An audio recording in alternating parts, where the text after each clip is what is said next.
Imagine the power of still photographic images.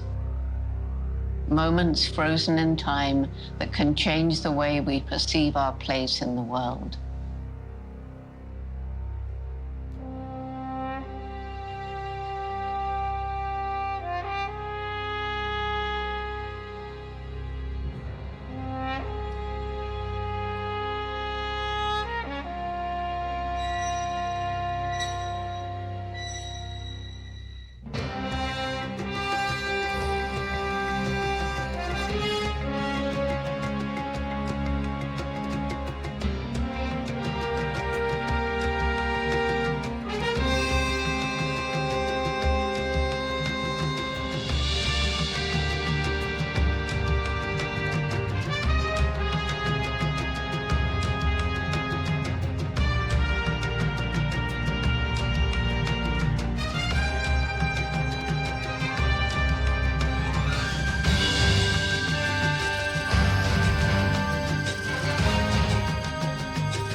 To the ends of the earth isn't a new concept.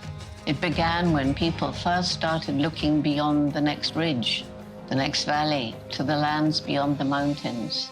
They searched for the unknown, the unexpected, the surprising, to map, catalog, and show to others.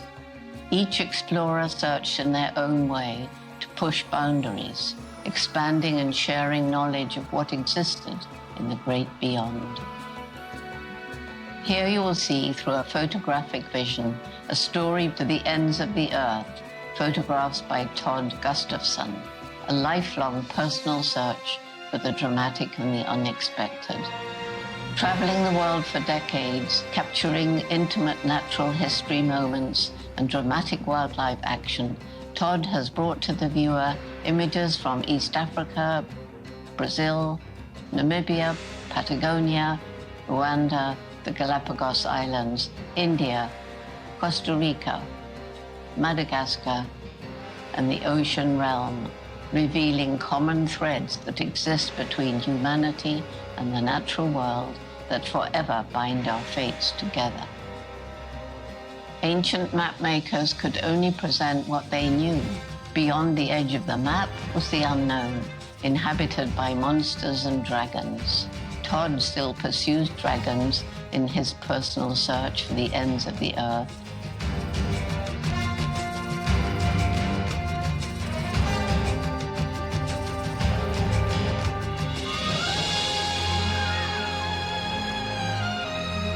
Through Todd's lens, we see a vanishing natural world. We can see a world we have the power to protect.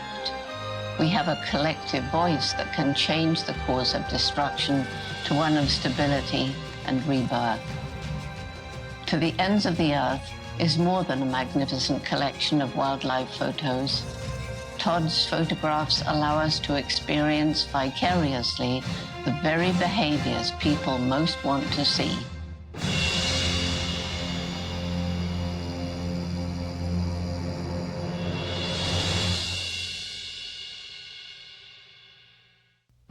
For centuries, humankind has struggled mightily to distance our species from the natural world.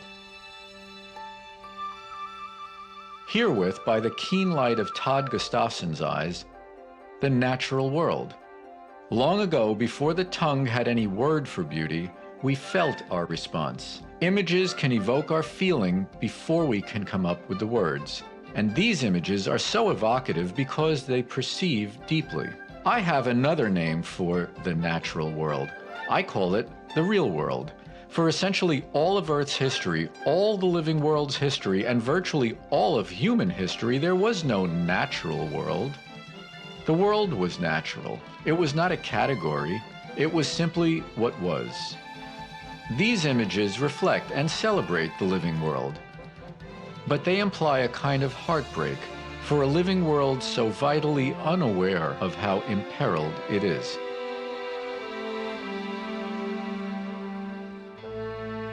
Can we not take a lesson from indigenous people who continue to live not as the Earth's stewards, but as part of a world that is natural. Here we will explore what it means to push boundaries as we travel from the roof of the world, the Himalayas, to the driest deserts on the planet like the Great Namib, and continue pushing boundaries in our exploration to the world's wettest rainforests of Madagascar and Costa Rica, all the while carrying the longest telephoto lenses, allowing us to maintain a photographing distance that helps prevent our presence from disturbing wildlife's natural behavior.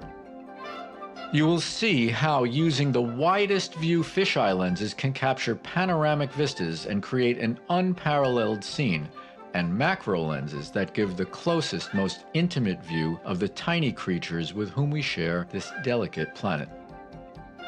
Our goal is to capture, through still photographs and film, wildlife's intriguing behaviors and adaptations that tell stories of evolution, adaptation, and change in these animals who have pushed boundaries for millennia to possess unique characteristics that set them apart from all others.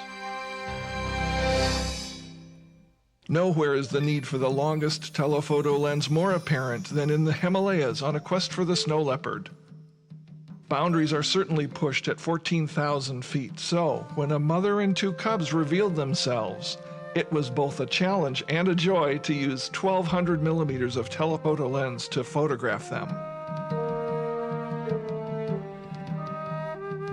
In East Africa, wide open savannas allow photography from great distances. It's a perfect location to use super telephoto lenses. In rainforests, they give us intimate views into the lives of wary subjects high in the jungle canopy. Super telephoto lenses give a compressed feel to distant subjects. On the coast of Namibia, these Cape fur seals look like they'll be buried by an incoming wave. These 3-week-old lion cubs illustrate the importance of staying far enough away so as not to disturb their nursing.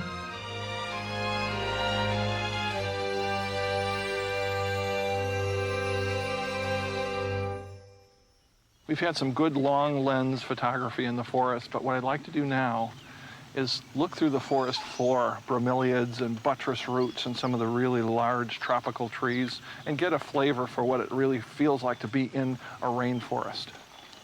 I'm going to take this off of the big lens, and I'm going to put a 10.5 millimeter wide angle lens on, the complete opposite view of our super telephoto, and go on into the deep forest.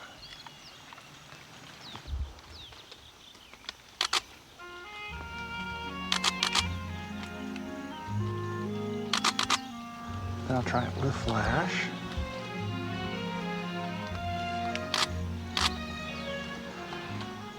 The idea here is to take these wide-angle pictures and stitch them together to form our concept of what the feel of this forest really is.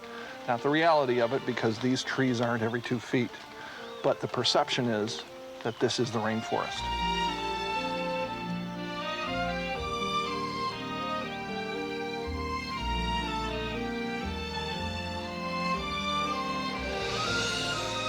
The same multi-frame super panoramic technique can be used in the desert, at a watering hole, anywhere.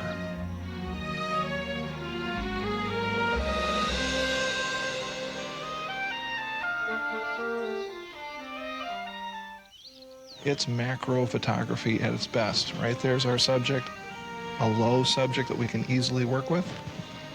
And we've got our macro setup. Twin light flash, a 105 macro lens that allows us to focus really close on a subject.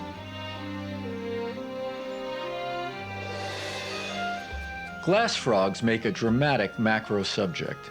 Eggs are laid on leaves that overhang rainforest pools and streams, so hatching tadpoles drop to safety. Male glass frogs stay with several different egg masses to protect them from predators. You can see the back has markings that look like eggs. When lit from below, it's easy to see why it's called a glass frog. Perhaps nothing illustrates pushing boundaries in the natural world more than the seemingly infinite strategies animals employ to eat. Lots of species eat in similar ways.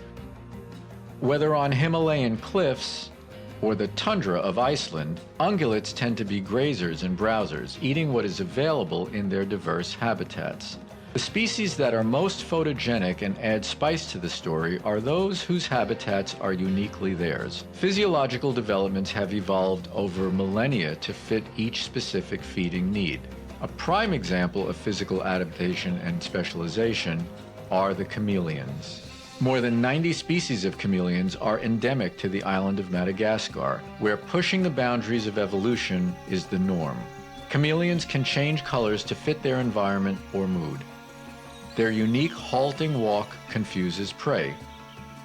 Their eyes operate independently of each other, but most amazing of all is the hunting strategy where their tongues have evolved to lengths of up to 1.5 times their body length. The tongue extends to the prey in around 1/30,000th of a second. Once the tip sticks to its prey, it is drawn quickly back into the mouth, where the chameleon's strong jaws crush and eat it. Also endemic to Madagascar are 104 species of lemurs, primates who live nowhere else in the world. Lemurs are intriguing animals, with each species being distinct from all others. Some are fiercely territorial, while other species live in groups of 10 or more.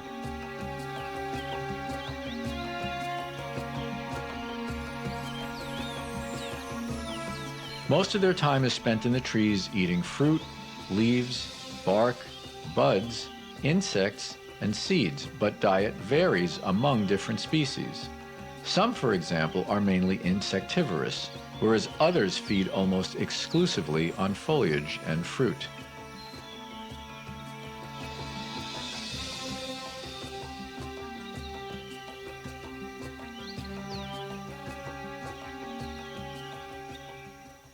The enigmatic, rarely seen eye is a long-fingered lemur with rodent-like teeth that perpetually grow, an especially adapted long, thin middle finger.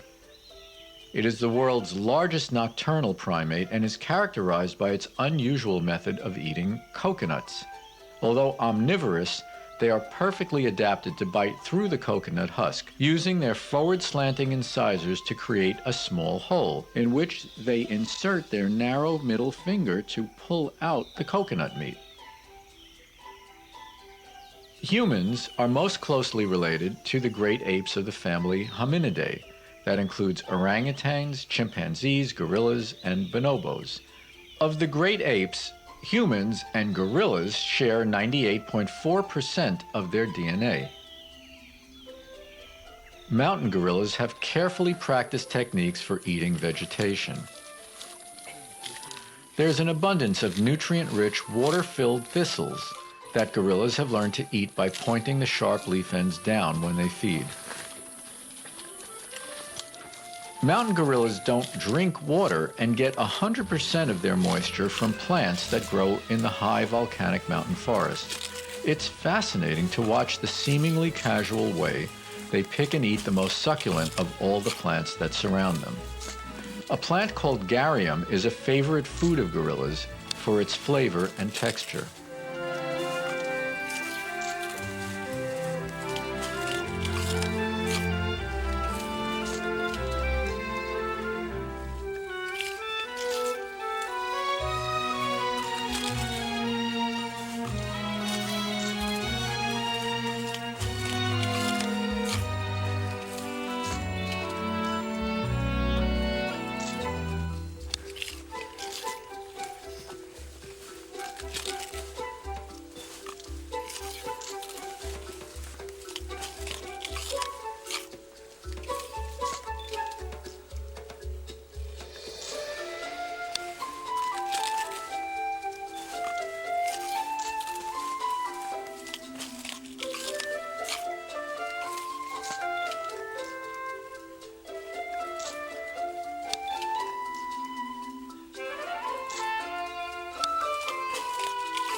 There are over 47 species of leafcutter ants.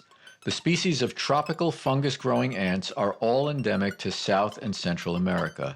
Leafcutter ants can carry 20 times their body weight as they cut and process leaves, flowers, and grasses to serve as the nutritional substrate for underground fungal growth, which they cultivate. Their societies are based on what's called an ant-fungus mutualism. Different species of ants grow different species of fungus. The ants actively cultivate their underground fungus, feeding it with freshly cut plant material and keeping it free from pests and molds. The fungus cultivated by the adults is used to feed the ant larvae, while the adult ants feed on leaf sap. The fungus needs the ants to stay alive, and the larvae need the fungus to stay alive, so not only does it benefit both, but each could not survive without the other. When the ants are out collecting leaves, they can be attacked by phorid flies, a parasite that will lay eggs into the crevices of the worker ants' heads. Often, a protector ant will sit on a leaf and ward off possible attacks. Every 5 to 6 years, the colony's queen dies. The workers drop their leaves and migrate to a new nesting area. At these times, it is possible to see the massive fungus growing from cuttings left above the ground.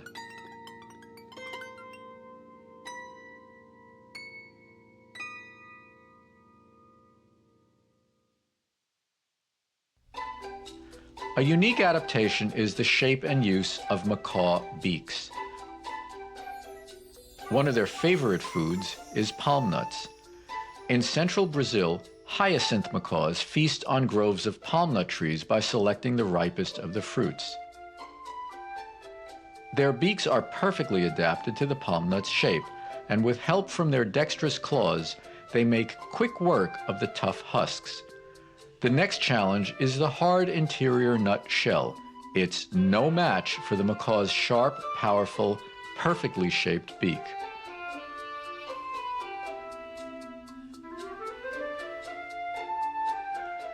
Speaking of beaks and bills, birds of the world have pushed boundaries since the age of dinosaurs and have developed countless variations of beak sizes, shapes, and purposes.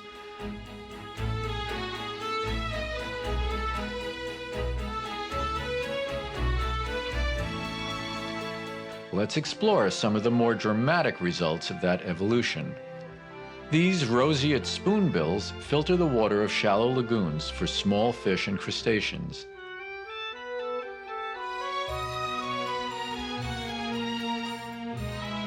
Pelicans scoop up fish.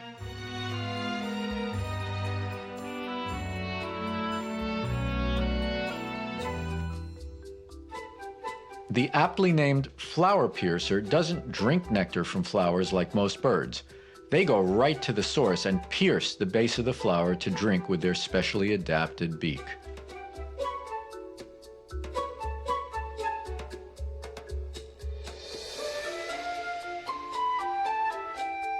Aracaris are members of the toucanet family.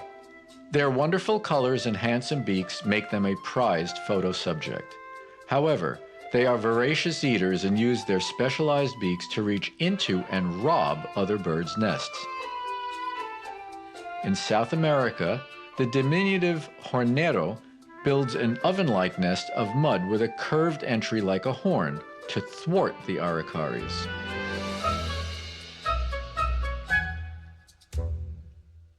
Sloths are the very embodiment of adaptation. They have been around for millions of years.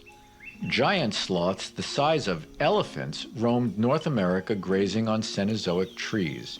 We can still see the effects of their foraging by looking at the protective bark that trees evolved as a defense. Today, the closest living relatives to sloths are armadillos, tamandua, and giant anteaters.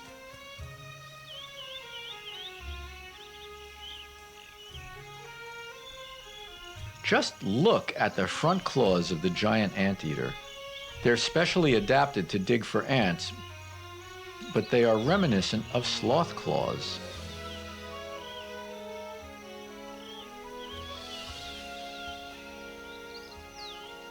The tamandua does the same, but can also use their claws to climb trees.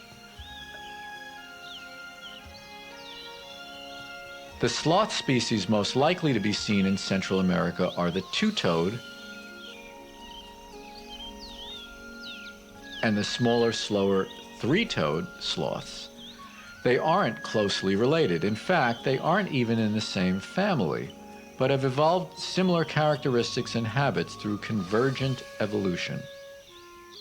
Two-toed sloths are omnivores who eat leaves, fruit, insects, and even small lizards. Three-toed sloths eat mostly cecropia leaves.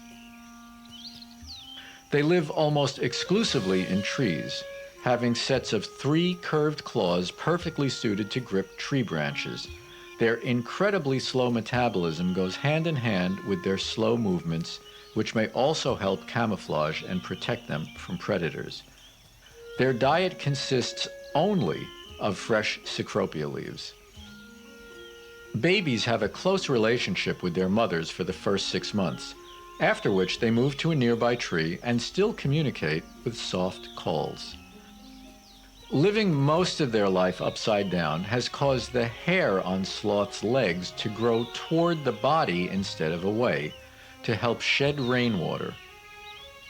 One of the sloth's most intriguing features is the symbiotic relationship with over 80 species of algae and fungi that live in the sloth's hair, giving it a multi-hued green color.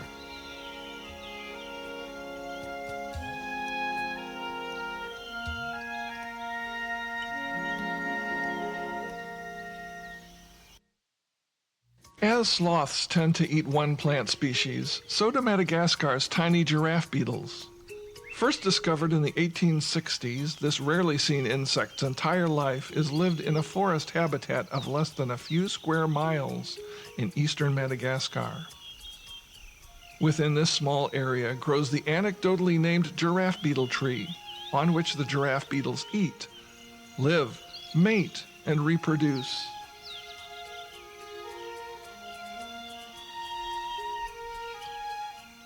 Females have short necks, while the male's long articulated neck is used in nest building and fighting. They're one of my favorite macro photo subjects. If you wanted to be able to eat the tastiest bugs that lived on the edges of rivers and ponds, I suppose the best way to do that would be to develop long, widespread feet, half the length of your body.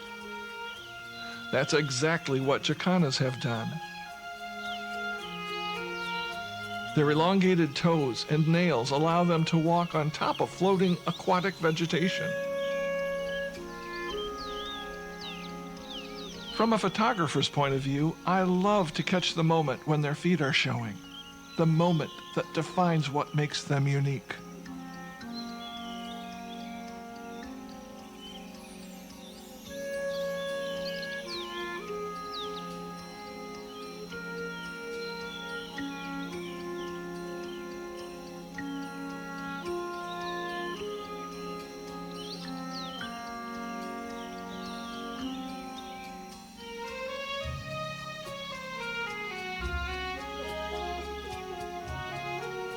Three of the 8 jacana species are the African jacana, northern jacana, and the wattled jacana. When they fly from lily pad to lily pad, their amazing feet dangle behind. And just as they land, there's a momentary wing stretch that's a challenge to capture. Our journey of discovery takes us to deserts. A desert must have an evaporation rate 10 times higher than its annual rainfall. Here, in the Great Namib Desert, evaporation is 300 times rainfall. That weather feature would seem to make this habitat devoid of life. However, these trails and tracks tell a different story.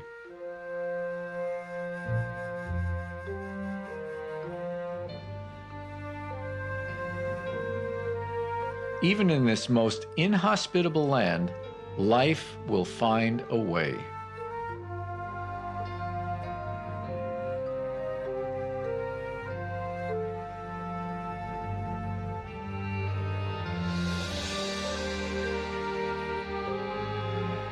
Look at this beautiful shovel-snouted lizard.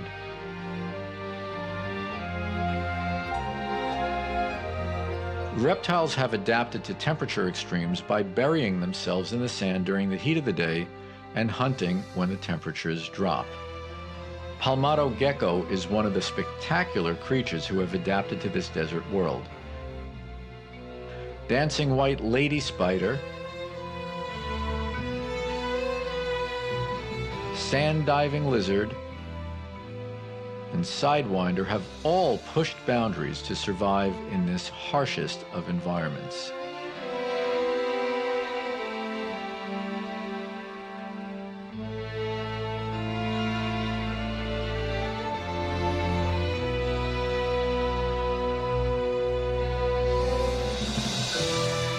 "1,500-year-old Weltwichia plants have adapted to desert conditions.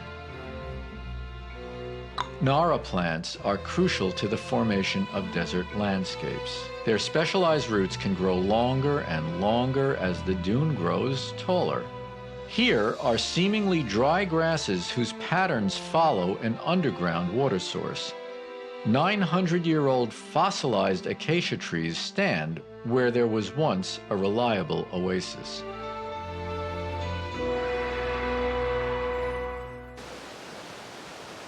Water is life. Understanding this simple concept can put a photographer in position to capture some of the dramatic struggle for survival that centers around a life-giving water source. Here we can see life pushing boundaries as animals use adaptations to sustain life at rivers, streams, ponds, waterholes, or even a flower's petal.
Anytime a photographer is near still water, reflections can become a part of the photographic story.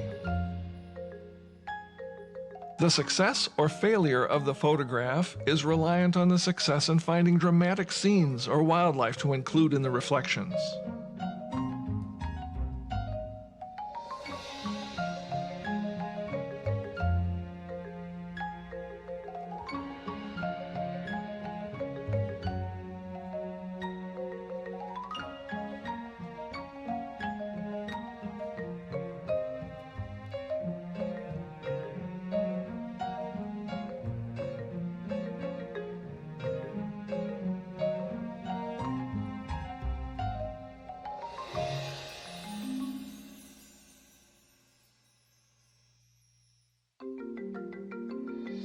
A classic photographic location is the African watering hole. Herds and individual animals travel great distances in their daily routine to visit their favorites. The approach can vary from a patient, unrelenting walk to a joyous leaping run to water. Some carefully walk to the edge and sip, while others go in up to their chests to guzzle as much as they can.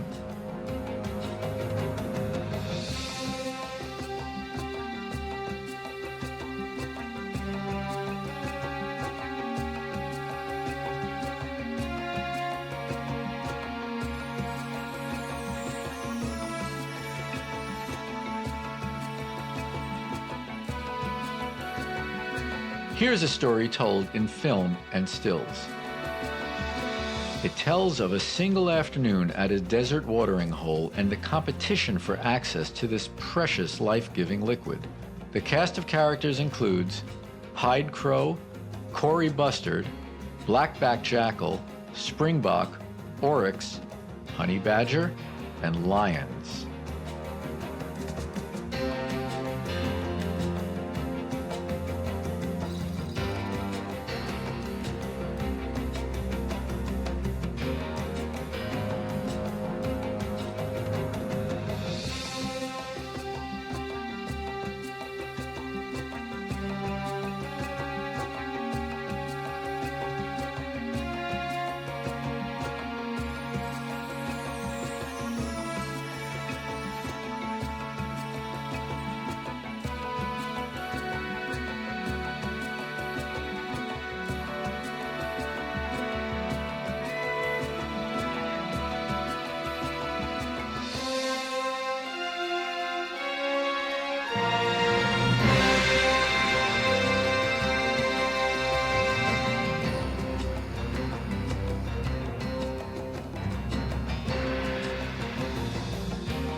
As water is life to these wild creatures, light is life to a photographer. The word photography has its roots in ancient Greek, literally, painting with light.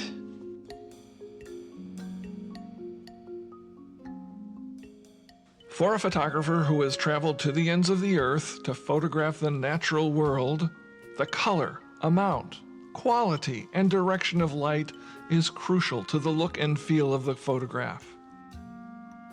Direct front light, clouded light, backlight,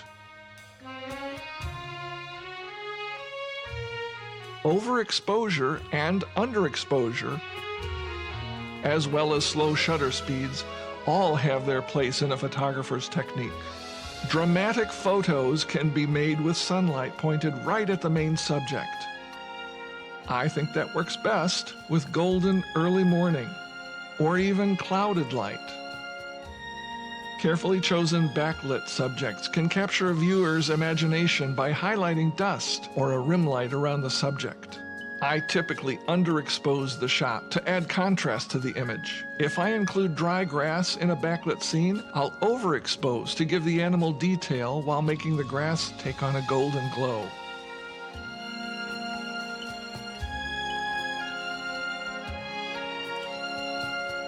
On a bright sunny day where colors are washed out, I'll sometimes heavily overexpose a shot to the point where only black and white exist.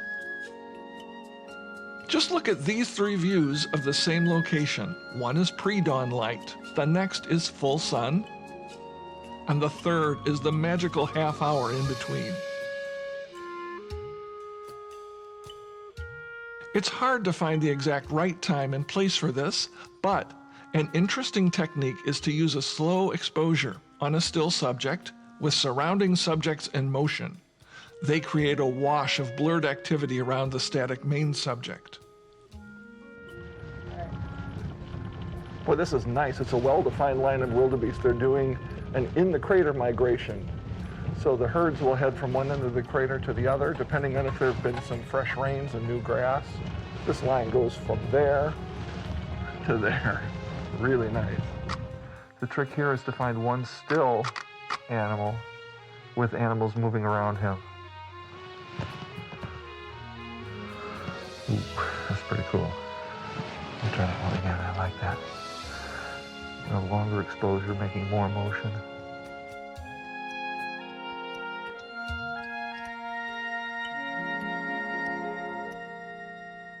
What separates a bad photo situation, or even a good one, from a great one?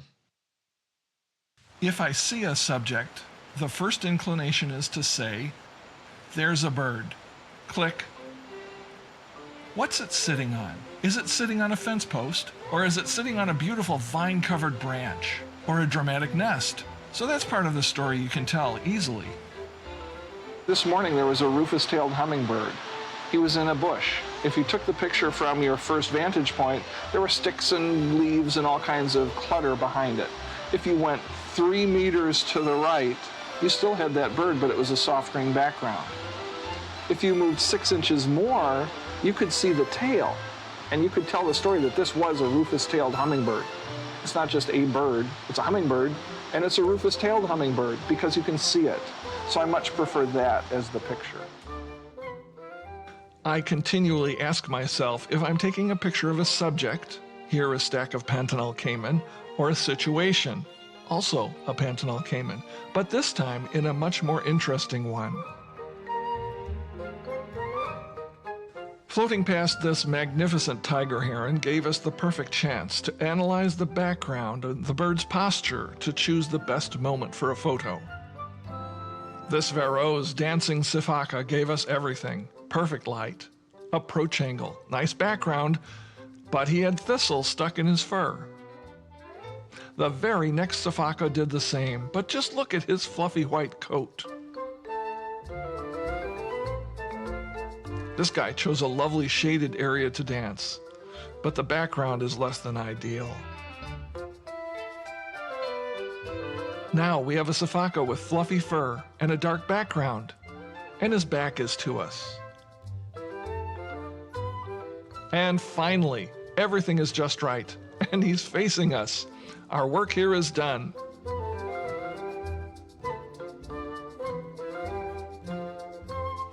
Mountain gorillas live in some of the toughest shooting locations in the world. The volcanic landscape has different vegetation that can make or break a photo shoot. Bamboo is the worst, as it creates stripy lines of dark and light that makes getting a good look at the gorilla's dark fur impossible. Bright sunlight can ruin a scene as well. My favorite situation for these dramatic subjects is clouded light with open forest green around them. Here's the same subject and light in two situations, moments apart, one on the road, the other in golden grass.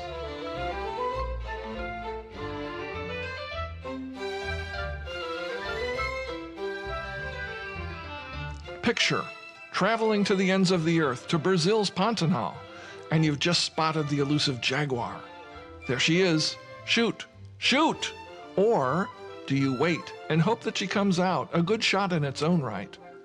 Do you then wait till she walks onto a sandy beach along the river? Or do you wait for the hunt to take her up on one of the massive root systems? Knowing what the situational possibilities are will help you photograph your subject in more powerful situations. The point here is to get the best of what a situation offers, but be open to new situations that are better. If you're taking time on a subpar situation, you are, by definition, not actively looking for a better one. Ears are fascinating. Every animal has different ears that serve each of them in different ways. The caracal's tufted ears are built to listen for birds.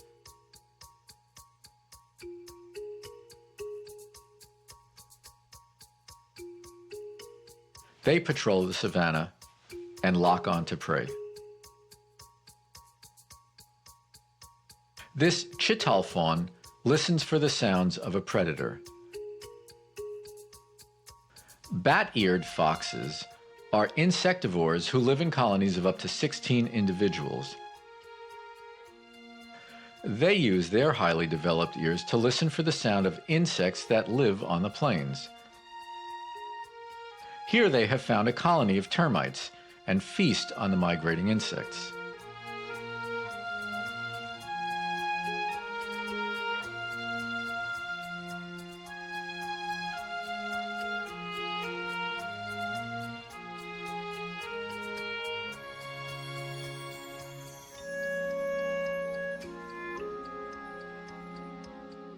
As one who enjoys theme-based photography, I love ears.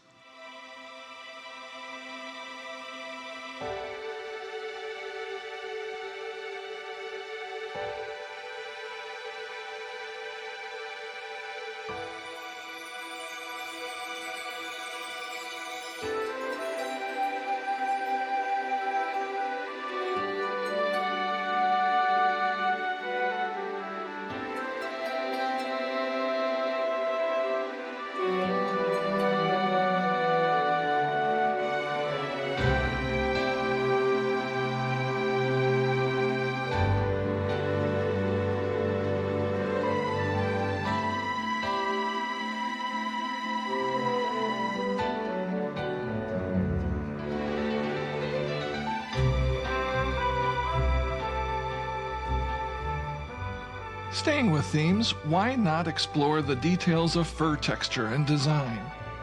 Not only species differences, but variations within each species.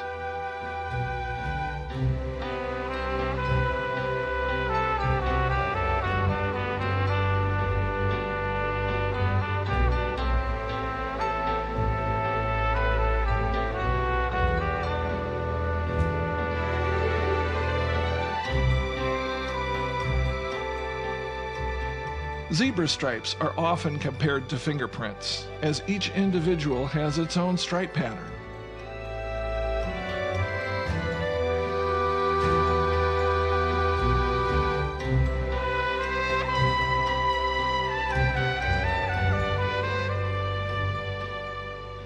And how about eyes? Every lemur species has a distinctive eye color. Here's our chance to enjoy some of the heroes of the natural world.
Howler monkeys communicate over huge distances to let others know where they are.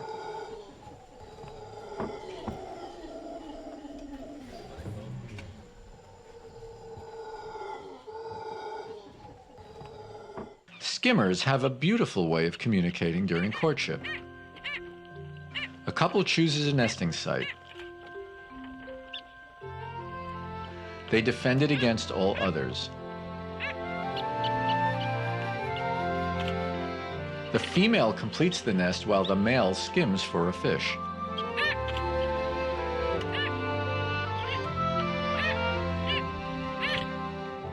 The fish is offered to the female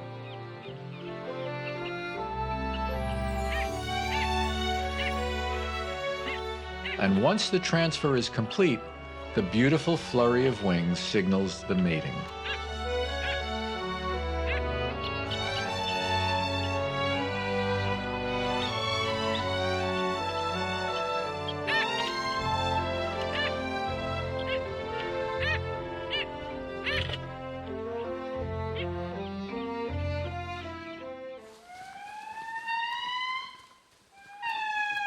In the forests of Madagascar lived the endangered black Indri.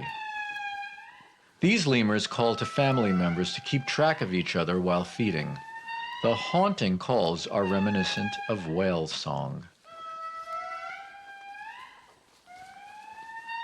Photographers who can learn the way wildlife communicates can prepare for and photograph the most dramatic events without feeling of, oh, I missed the shot of a lifetime, or I got a miracle shot.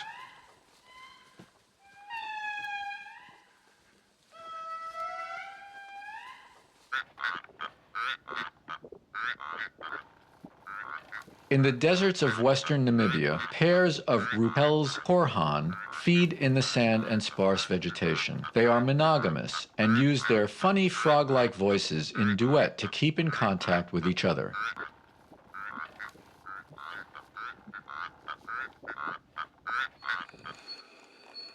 Tink frogs join the night chorus to attract mates.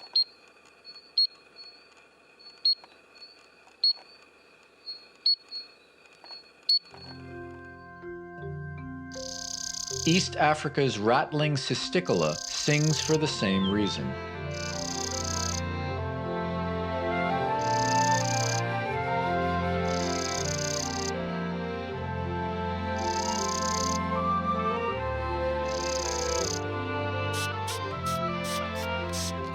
Madagascar's hissing cockroaches have different hissing sounds for different reasons like alarm, aggression, or as in this case, courtship. Here is a different communication altogether. Meerkats have sentries who warn the community of imminent danger. It's the same with gazelles, impala, or springbok. The entire herd is aware of an approaching predator. Nowhere is listening to wildlife for alerts to danger more important than in India. Tigers roam these forests, and all of the animals are aware of an approaching predator. Their communication is vital to their survival and crucial to a photographer.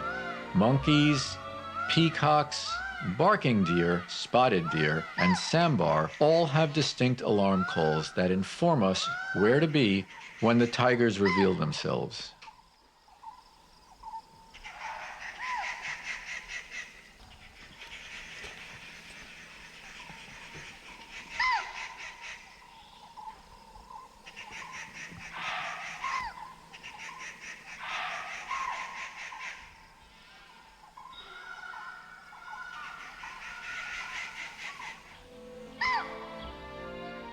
Can we as a species reconnect with the natural world? Can we raise our awareness, listen to the alarm calls, and remember our place in a world in which we have become such a major influence? In this documentary and through the beauty of these images, the toucans, the jaguars, the elephants and chameleons, we join them as the living links in the incomprehensibly great chain of being. They represent the deep sweep of time. They represent where life has brought us. They are who is with us still, now. And think how these wild creatures have so much in common with each other and with us. Through Todd's lens, we see a vanishing natural world. We can see a world we have the power to protect. If we, of all creatures, can best understand consequences and plan far ahead, then let us do so. I choose to use my photography to stand with nature, our delicate planet, and the wildlife shown in this documentary. To the ends of the earth is sharing the earth's beauty to illustrate exactly what is at stake.